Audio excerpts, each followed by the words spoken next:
Bună seara, bun găsit la Biserica azi, sunt Cristian Gava, o ediție cu totul și cu totul specială, alături de un invitat special, domnul Nicolas Spyridon Kass, expert în politică externă și fost Deputy Assistant Secretary of State, Director for European Affairs și Director of Intelligence Programs la Casa Albă, în Statele Unite, Consiliul Național de Securitate, funcționar de top în establishmentul american și un expert de primă mărime în tot ceea ce înseamnă politica externă.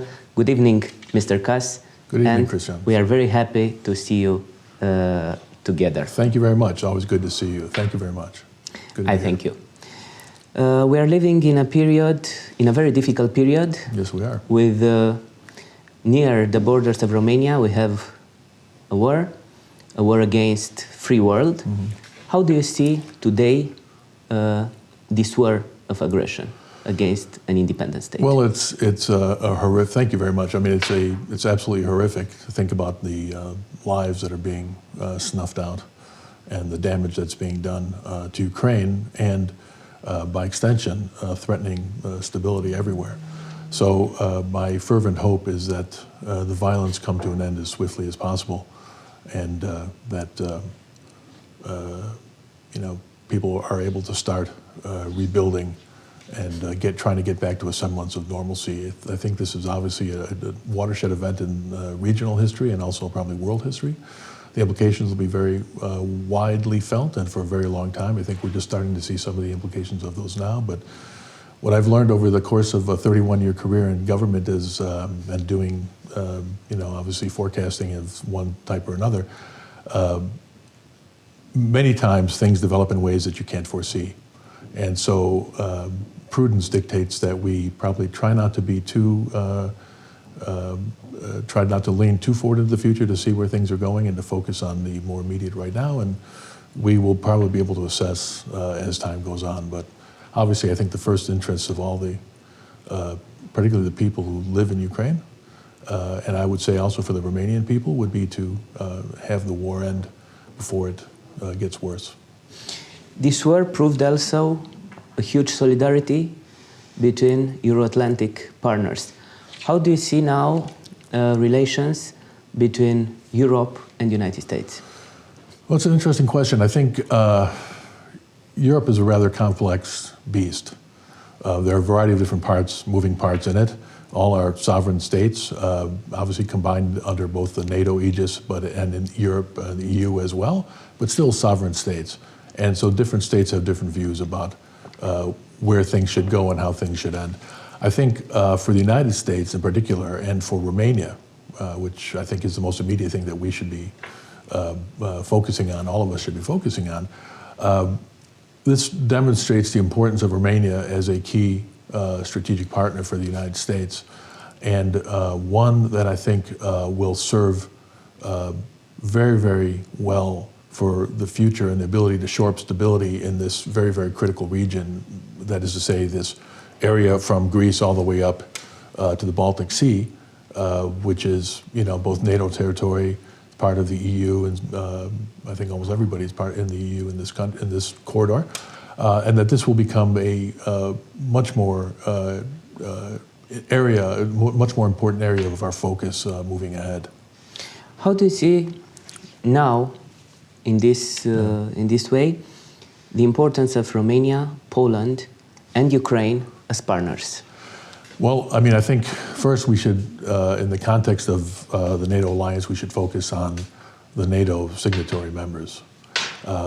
Poland and Romania are partners. Strong partners with strong relations. Strong partners, strong relations. I think strong defenders of freedom. Strong defenders of freedom have a strong interest in repelling this kind of aggression, but also have some differences. I think, as two states would normally have. I think the Romanian government and state is playing a very, very positive role, but also very, very cautious, as one would expect, given the history of Romania and the way in which Romania has internalized conflicts over time. So this is a perfectly understandable thing. Again, I think that the focus should be properly on shoring up the relationship among the NATO signatory states, the actual members, the treaty obligated members of the alliance, and to see what they can do to help stabilize the situation in Ukraine. But focus has to be on the security of the members, and what that means in our case here, in the case we're talking about today, Romania, and focusing on Romanian security.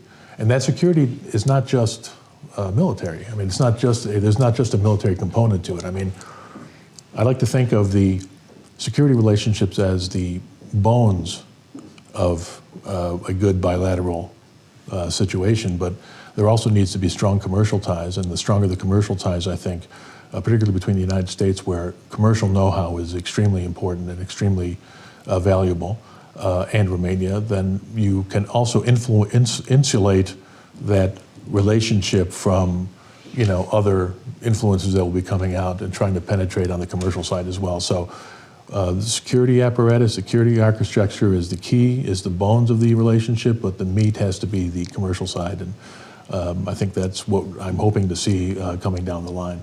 Starting with the First World War, and also before, United States were a strong supporter of young states, of young democracies in Central and Eastern Europe. Right. How do you see now the relations between United States and this part of Europe? Well, again, I think what you're seeing generally... Strong partnership. Yes, I think that there is every expectation that you can see a strengthening of those relations, because I think they're mutually beneficial. It's in the interest of stability. And I think it's an area in which, properly constructed and properly considered, the United States can make enormous contributions to the development of the Romanian economy and the Romanian society as a whole.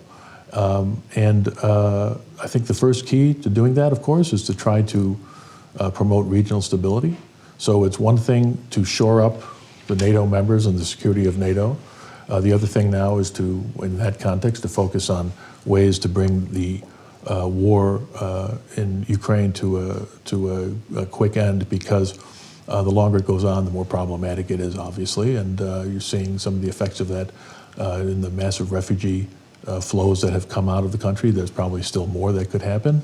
I've been fortunate enough to go up to the border in Siret and see with my own eyes, the enormously successful work of the Romanian state, the church, other countries who were participating in the relief effort of the refugees. This was back a few months ago when I went. And I thought of it as a really, really interesting and often untold story. I mean, in the United States, a lot of people are rightly focusing on the situation in Poland and what the Poles did for refugees there, and I think that's perfectly legitimate, obviously, but living here in Romania... Yes, it's very true. Yes, but living here in Romania, I think that there's also a story for the Romanians to tell, or to be told about Romania, which is very positive. To see people pulling together under very, very dire circumstances to help innocent people, knowing that you know, there's still danger lurking over the horizon. I mean, I think it's a very, very compelling story, and it's one that I think would be it would be good if it was more widely understood and heard about in the West. How do you see the future of young ex-Soviet democracies like Moldova, Georgia, and Ukraine? They were under pressure, under attack. Yeah. From Russia, not only military, but also propaganda attacks or many other ways. Yeah, I mean, I think it's a very, very... And strong pressure. Yes. And how do you see the future of this area? Have they a chance to democracy, to prosperity in the Euro-Atlantic family? Well, I think that whether or not it becomes part of the Euro-Atlantic family in a formal sense is a difficult question. I suspect that a lot of this will have to wait for a new era. Right now, I mean, a lot of these countries, particularly the ones who are not in, the ones who are not in NATO but in the region, they are in a situation where the Russian presence, historical, nefarious or not, is going to be a constant. It's going to be a constant thing. I think that to the extent that there is any real prospect for democratization anywhere, not only in this region, but any other region in the world, I think the first thing that has to happen is that you have to move away as much as you can from a wartime situation, because war puts a great deal of pressure It's a in tragedy. the interest of national security on a society, and human beings being who they are, sometimes that's not always the most edifying expression of human activity. So ending the war, and will create, at least alleviate some of the pressure under which there is at least a chance for more of a democratic development. But the war, obviously, it makes it difficult to do that. How do you see the role of Turkey in all this landscape? Well, Turkey is a fascinating country. I mean, as you know, I lived there for many years. Yes, worked and lived there, and would visit quite regularly over the course of my career, and have become an admirer of. Turkey was a pillar during the Cold War. Certainly was. Turkey was a pillar of Atlantic stability. Yes, and I think it's also undergone a major transformation. I have to say that when I look at Western media reporting on Turkey, it's not the most edifying analysis. I just have to be honest in that respect. I mean, you can find some interesting analyses of the situation in Turkey, but generally, it's not. It hasn't been. I think it's been rather stunted by ideological agendas and that sort of thing. I mean, I will say this: there's an election coming up in May 14. It looks to be a very, very competitive one. Turkish political culture is an extremely vibrant political culture, as you can imagine, as you know. From what I can see right now, it sounds as though President Erdogan looks to be in a good position to be reelected, despite all the economic hardships and the earthquakes. But I think it's going to be close, and that's why you have to have an election. You have to have an election to determine who's going to win. I would say it's probably more useful for Romania, for the United States, and for everybody else to take a step back from the day-to-day of what's going on in Turkey and to think about the transformation. I mean, when Recep Tayyip Erdogan first began to come to power in 2003 as the prime minister, Turkey was a very different place. It was dominated by a establishment that was very secularist, aggressively secularist in nature, that was kind of hostile to some of its own real traditions, that had securitized almost every aspect of policy, so that any move away from the sort of establishment line was considered a threat. And it was subject to a lot of instability and weakness, internal weakness and lack of progress on the economy and other things. What we see now, I think, is a Turkey that has connected with its past in ways that are appropriate. It is also acting in, I think, a more assertive way that is entirely understandable given the potential that it has, and the economic potential and other potential for growth and on other things. So when you think about Turkey, whether people like President Erdogan or not, you have to think of him as a historical figure, because the country has gone through enormous change. And I think also with Erdogan, you have a guy who was able to maneuver in an extremely difficult political situation. I mean, there were many, many coups d'etats in Turkey. There were efforts to unseat him. There were a variety of different ways in which pressure from the Kemalist state was exerted on President Erdogan, the AKP, and he came through it. It wasn't easy. So I think that there's some lesson there, and I think the key that comes out of all of this, when I think, again, big picture on Turkey, is that whereas civilian rulers were once nominally in control, but it was the so-called deep state that was really the power in Turkey, because of President Erdogan, elected civilians are the actual power now in Turkey, and I think that's all to the good. And there's always room for improvement, but I think that's been the most monumental change, is civilian control and oversight over the bureaucracy. United States promoted democracy and promotes democracy and freedom, and one of the goals was democracy everywhere. Right. For sure that there are countries where it's very difficult Indeed. to have the Western style of democracy. I will ask you about the biggest threat to American democracy and to America's position of defender of freedom in the world. China, Russia, what do you think? Well, the major threats. I think they're both threats and challenges. I mean, China is let's put it this way, China is a peer competitor. They have a huge economy and they are incredibly dynamic. And I think approaching international relations with a rather pragmatic viewpoint. I don't think that they're trying to impose. In the business field. That's basically the language, the grammar of Chinese outreach seems to be mostly commercial, which makes a lot of sense. It's a very smart move. I think with Russia, the former Soviet Union, they still retain a huge nuclear force, and that always has to be taken into consideration. So yes, the potential challenge is there, and obviously this war that pits NATO and Russia against each other is one that's obviously has significant risks, and so I would hope that again, if we could end the fighting and end the shooting more quickly, I think we'll have a chance to sort of calm down and to reassess the situation going forward. It doesn't mean that we're going to have a solution to the situation at all, but it does mean that we probably would benefit from a pause, in my opinion. But I think, because again, I think if you're thinking about democratization or democracy, it's very, very difficult under conditions of warfare, where the state naturally gravitates or naturally accumulates even more power to consider consider democratization under those terms. So the elimination of war is like I think a prerequisite to allowing the democracy to flourish. Do you see a new Cold War possible after this Ukrainian war?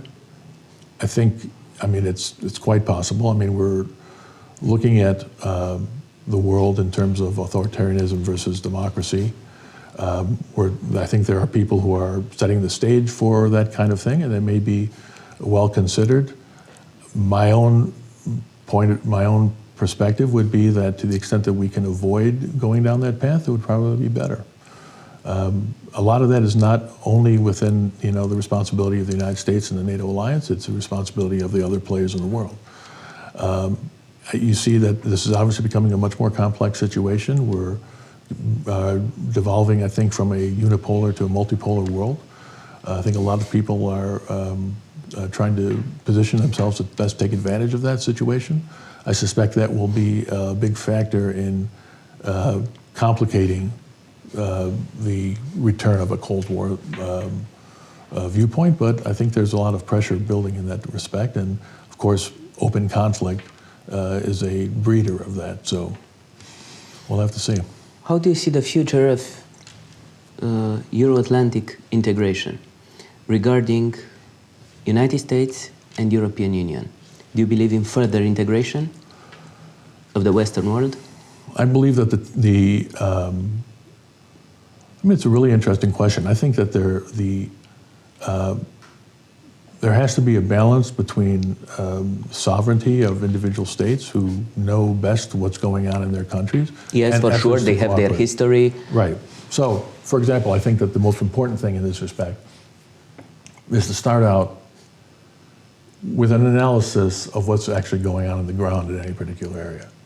So before we can even consider that, it's interesting when you think about it from the sort of strategic level. You abstract this problem, you make it a 30,000-foot problem, you eliminate all the complexities in order to impose some ideological or rational coherence on the situation, which may not lend itself to that. So you have to look at each individual area. You have to look at Romania, you have to look at Turkey, you have to look at Greece, you have to look at Poland and all these other countries and understand what the local dynamics are, understand what the interests of those particular countries are, because they all have national interests, and to respect them and to find ways to work with those and find areas where you can cooperate. But I think the first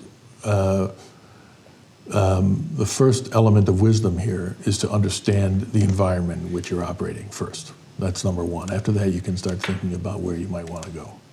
And Europe has many different environments. Yes, it does. It's a very complex organism. Yes. Look at Balkans. Indeed. Maybe an area like Texas or like an American state, you have many cultures and many different histories. Indeed. And Romania has a particular history and has a particular set of values, and as you know,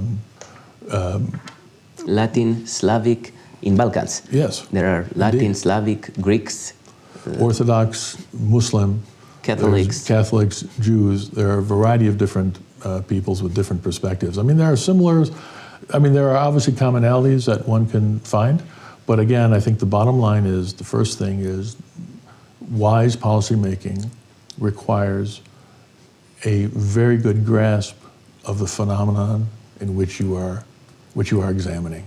And if you don't have that, then it's hard to proceed. I mean, mistakes have been made by many, many countries because they have not perceived the realities on the ground. I mean, the 20th century was, I think, replete with many examples we probably don't even need to go into. But I think that that's the beginning of wisdom. And if you proceed in that way, if you, for example, understand the ground, what's actually going on here on the ground in Romania, then what you do, how you do it, all of that is conditional upon that basic knowledge. So I highly recommend that approach to anybody. How do you see the role of religious diplomacy in our world today in solving conflicts? Well, it's an important question. I mean, I think religion has been a source of strife, or at least has been used to identify and, shall we say, separate people on the basis of a perceived understanding of a religious faith.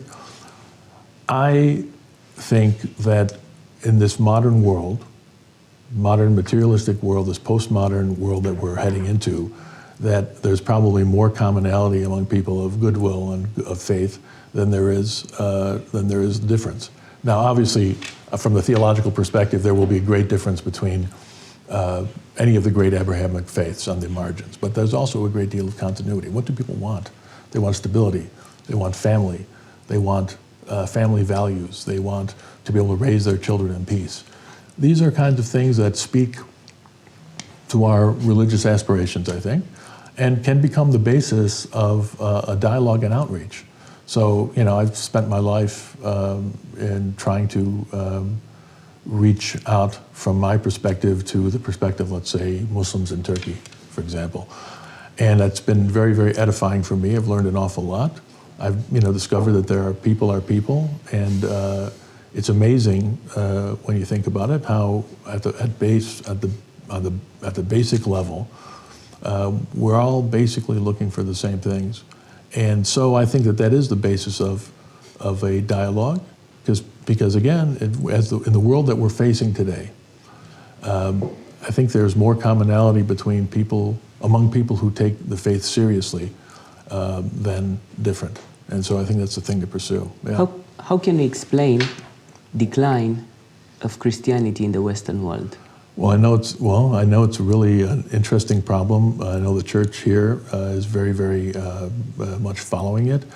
I think it's a matter of secularization running to a logical sort of extreme, coming from the Enlightenment, frankly. I mean, it's an interesting philosophical and historical debate.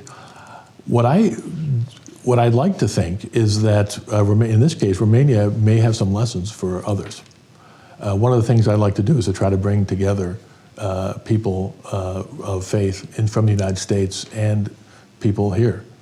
And I do believe that Romania can probably offer some good lessons about how to shore up tradition and strength of families and commitment to the faith in a society that is... And religious tolerance and... Yes, and particularly in a society that's faced a bewildering amount of pressure and change. And so when obviously Romania went through a period under communism where the official ideology was very hostile to the faith. where it was an extremely materialistic ideology, and yet the church survived. And I think Romania is one of the only, if not the only, country in Europe now where religious observance seems to be growing. So I think that they do have some lessons for us, for the countries in the further west. And so perhaps by engaging in dialogue with Romanian religious leaders and others, there are probably things that we can learn as well.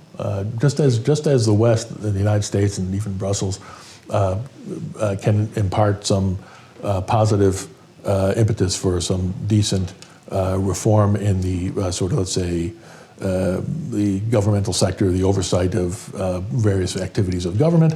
On the commercial side, where I think the United States has a particularly strong ability to reach out, so too I think Romania can help enlighten people of faith in the United States and elsewhere about what it takes to maintain a strong commitment and keep the society moving along. How do you see the Orthodox communities in the United States? Well, you are Orthodox. I am Orthodox, and actually, I'm really happy to be here today because this is Holy Week, and this is my first Holy Week in Romania. Last year, we were in Constantinople, and we had arrived out in 2021, as you know. So, again, I think that it's really interesting to come here in Romania, to be surrounded by an Orthodox environment where people will come by, and you'll be driving through the city or something, and someone will come by a church, and everyone will do their, stavro, or their cross, like naturally, without even thinking about it so much. I mean, they know the church is there, and it's sort of just this deeply felt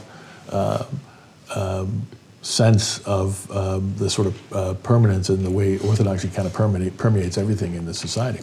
In America, it's a little bit different. I mean, in Chicago, where I was born, there were quite a number of Orthodox churches, mostly Greek Orthodox, but there were some Romanian, there are others as well, in New York.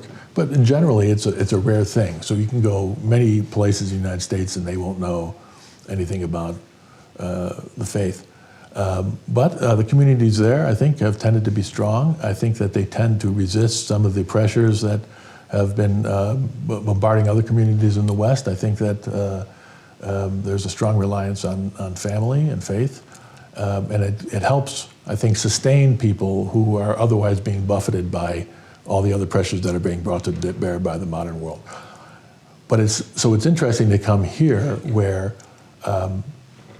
obviously the country is majority Orthodox, but where everybody, I think, most people take their faith seriously. Again, this is a very religious observant country compared to some of the other ones in Europe.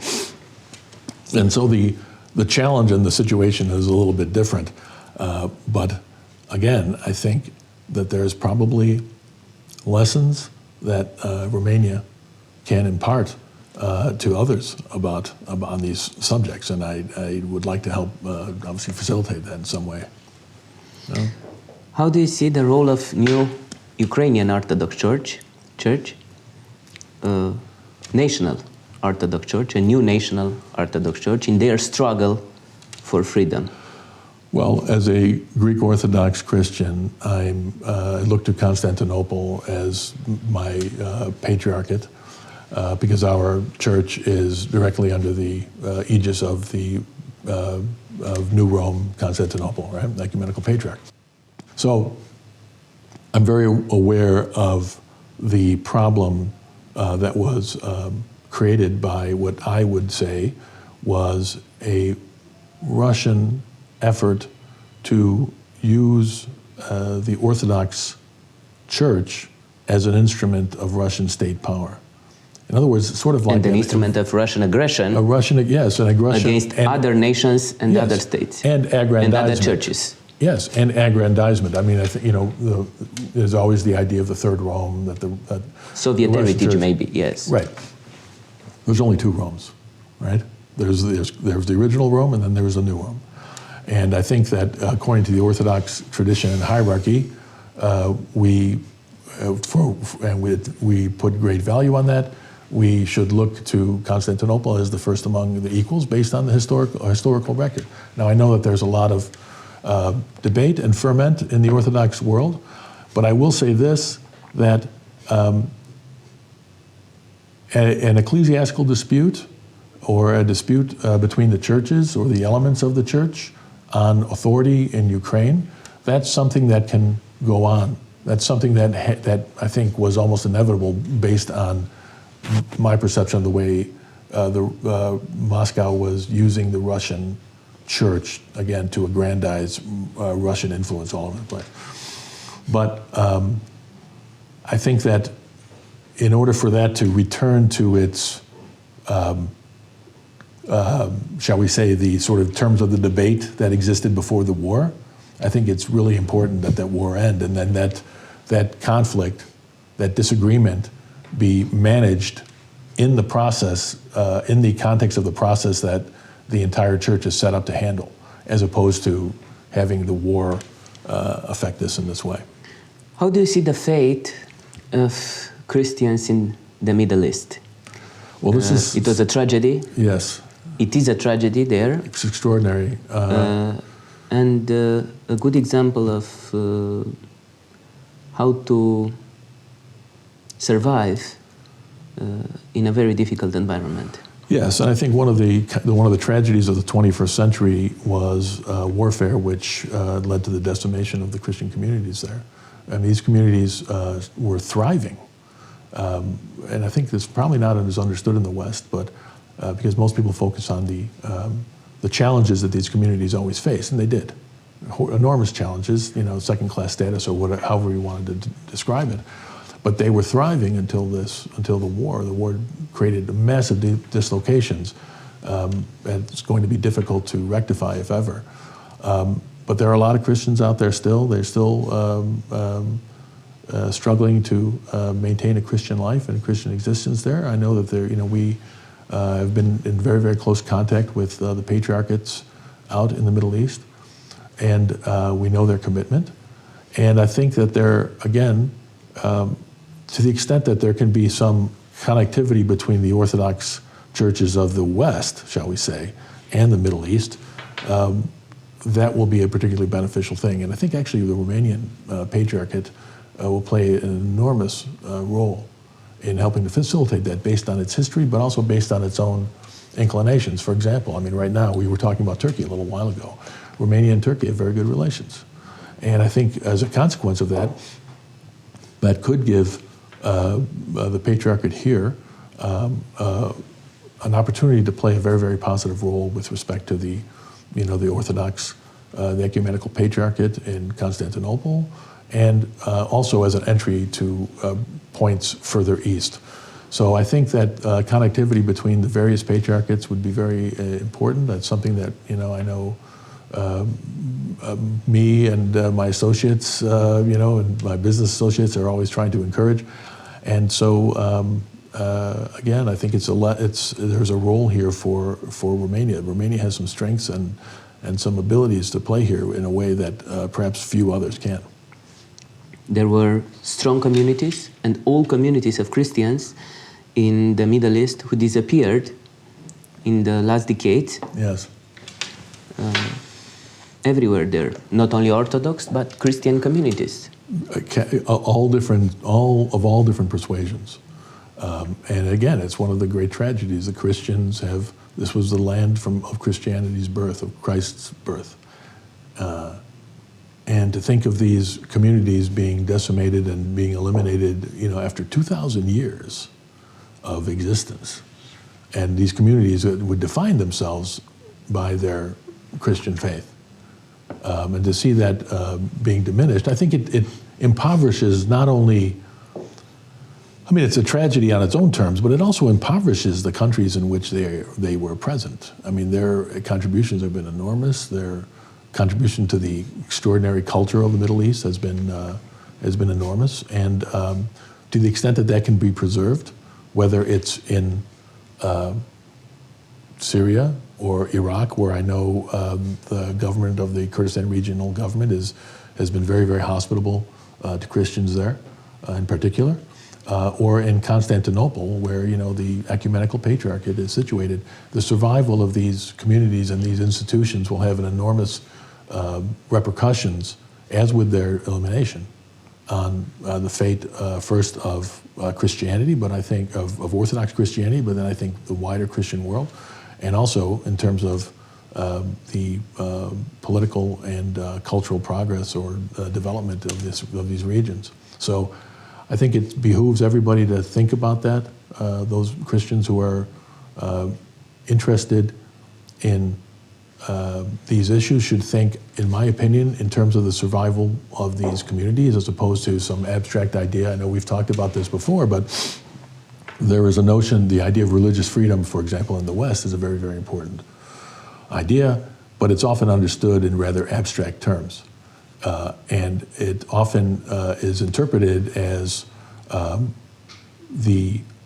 providing an opportunity to proselytize from the West, which is okay, that's fine. But the real challenge is not so much the opportunity to proselytize from different faiths, from different aspects of Christianity from abroad, but the actual survival of these ancient communities. And I think that has to be the priority. There are other people who think of religious freedom as only a subset of some broader secular idea of what the late or early 21st century notion of what democratization of freedom should be. And again, I think this gives short shrift to some of the on-the-ground realities. As we were saying before, the first component of wise policy, I think, is an ability to perceive accurately what's actually happening on the ground, what the implications are of the changes on the ground in any particular area that you're looking at, and not to think of it in terms of abstract so much. I mean, abstract policy, abstract ideas are fine, of course, but I'm more of I prefer the concreteness of it and to think about it in those terms and to think about what actually happens to these actually existing people, not to the theoretical idea, but to the actually existing human beings who are part of these communities, what happens to them. And I think that's probably the more effective way to approach it. How do you see America as global leader, as world leader, democracy, and prosperity leader in the following decades? Well, I mean, it's clear, for anybody who's paying attention to the debate in the United States, there's a very vigorous debate right now about the future of American culture and democracy and political development. I mean, obviously, we're entering a much more complex historical period. We are devolving, I think, from a unipolar to a multipolar world. All of that's a part of the backdrop here. I think that there is a need in the United States to be a bit more strategic in its thinking and to be more realist in its thinking about where and how to do things. I mean, I think this would eliminate a lot of the pressure that you're seeing inside the United States with respect to people wondering, what we're doing or why, and asking these basic questions. Part of the problem has been that America has been so overwhelmingly wealthy for so long that, strategy is a function of trying to marry up your goals with what the resources you have. And that was a dilemma that we didn't really have to face for a long time. So a more realistic approach is going to be thrust upon us. I think in that context, the first thing for America is not to proselytize a particular ideological point of view, but to demonstrate the strength of its democracy by making the changes necessary to strengthen it. And then people can see and they can judge and they will be able to say, like they did before, oh, America has a good system. This is something that we want to emulate.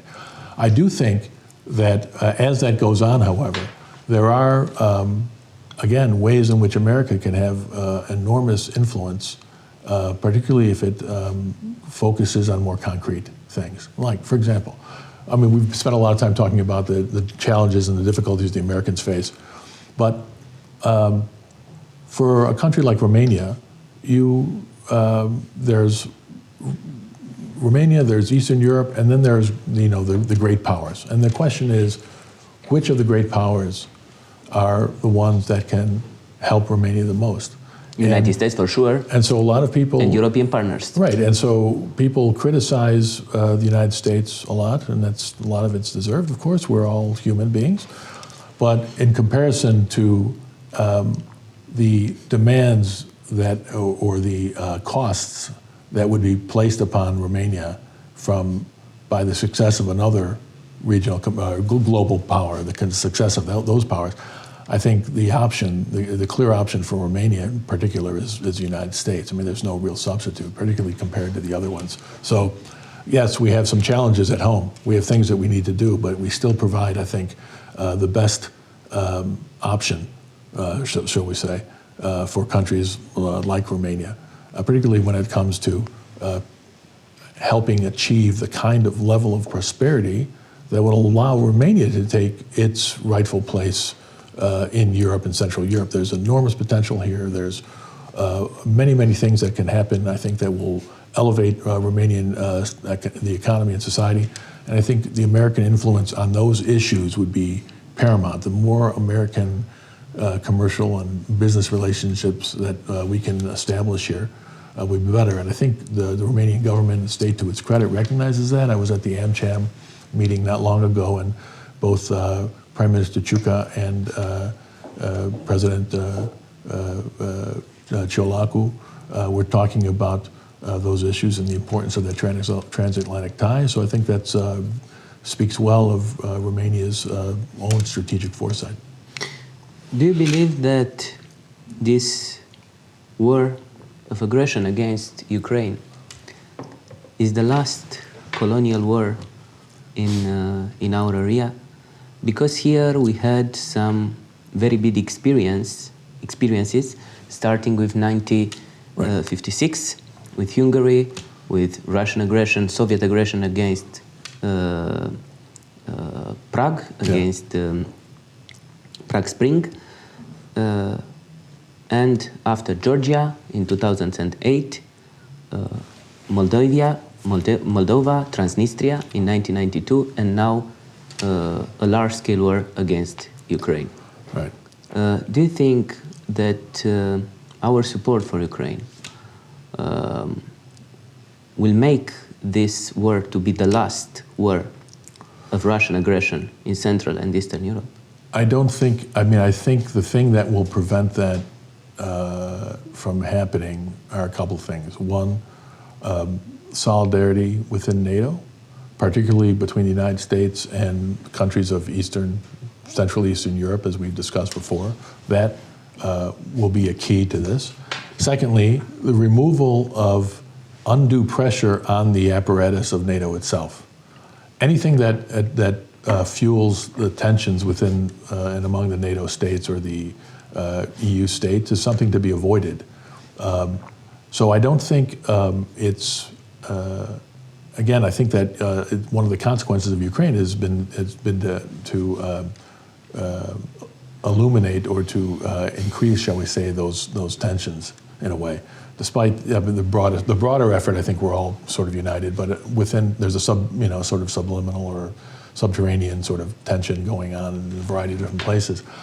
The other thing I think that is a limitation on that. So I think one, shoring up NATO, and one of the silver linings of that is the renewed commitment to the security of the NATO treaty members. Okay, so NATO members, their security isn't violent, and I think that that's a good thing coming out of this very, very unfortunate situation. The other thing is I think that we're seeing the limitations of the Russian military. I mean, there was a lot of talk about how, and I'm not a military expert, so I hesitate to go into too much about this, but it's clear that the Russian army, at least as an aggressive force that can project power beyond its borders, has great limitations. So I think that the idea of Russia as a threat, military threat to NATO, apart from the obviously the nuclear concern that everybody has to be aware of, has been overblown.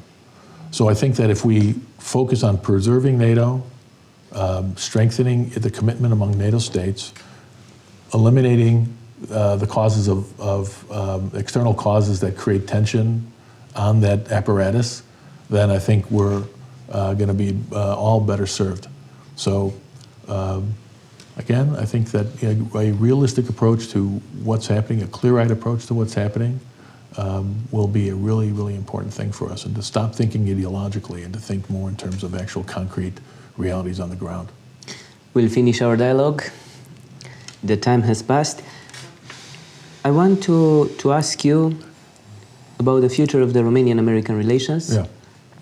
How do you see the future of American-Romanian relations? Well, I think it's really bright. And I think it's bright for two reasons. One, again, strategic partnership. Strategic partnership. I think on both sides of the Atlantic, both in Romania and in the United States, people realize that Romania as now a kind of quasi-frontline state here plays an enormously important role.